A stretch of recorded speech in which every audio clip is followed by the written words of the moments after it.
అన్నం తిను.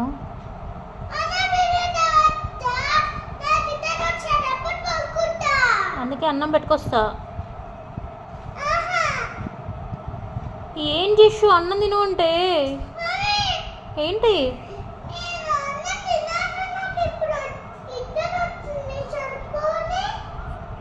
ఏంటి చదువుకొని నిద్రపోతావు? తినేసి నిద్రపో. ఇగో జస్ట్ నాకు కోపం తెప్పి చెప్తున్నా. డాడీకి చెప్తా. ఏంటి?